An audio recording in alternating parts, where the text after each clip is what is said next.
বিসমিল্লাহির রহমানির রহিম।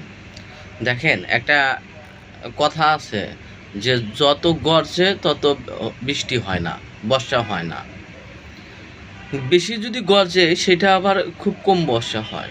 গর্জেতেই এটা আকাশের যে ধুলা বালু সে আকাশে মিশা যায়। আমরা কেন বলছি এই কথা? আমরা বলছি হলো ভারতের অবস্থান দেখা।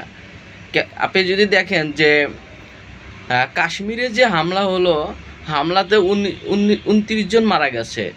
সেই 29 জন মুসলিমও ছিল, হিন্দু ছিল।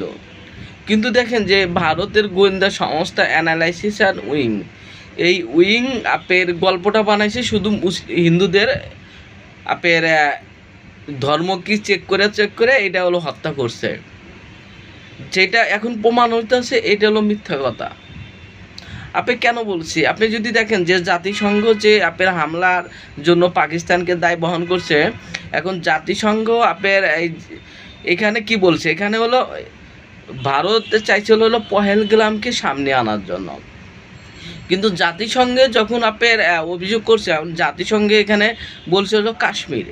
এখন যদি কাশ্মীর নিয়ে সবাই জানে বা এটা আপনার 47-এর পরের থেকে ভারত পাকিস্তান অনেকভাবে যুদ্ধ জড়া গেছে।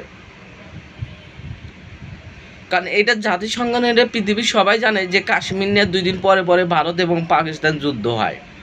সেই জন্য এখানে জাতিসংঘ যেটা বোঝাইতেছে এটা ভারতের অভ্যন্তরীণ বিষয়।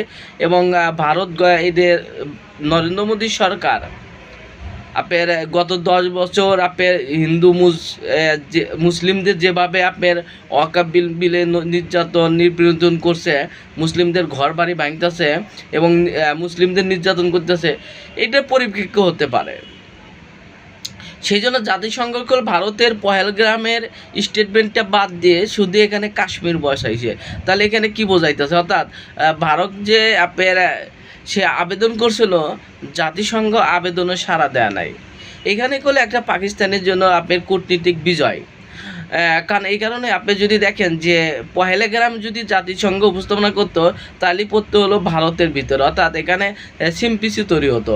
এখানে সিম্পিসি তৈরি হয়েছে কাশ্মীর, আর কাশ্মীরের মানুষ নির্যাতনে নিপীড়িত। এইটা হলো জাতিসংঘ না, পৃথিবীর সবাই জানে। দেখেন, ভারত যে গল্পটা সাজাইছিল, এখানে গল্প কেন সাজাইছে? ভারতের যদি নরেন্দ্র মোদী সরকারের যদি এই আপনার অবস্থান যদি দেখেন, কাশ্মীরে হামলা দেখেন এবং পরবর্তী ভারতের মিডিয়াগুলোর কথা এবং তাদের যদি বক্তব্যগুলো বিশ্লেষণ করেন, তাহলে বুঝতে পারবেন যে নরেন্দ্র মোদী দীর্ঘদিন ক্ষমতায় থাকার জন্য এই নাটকগুলো করতেছে।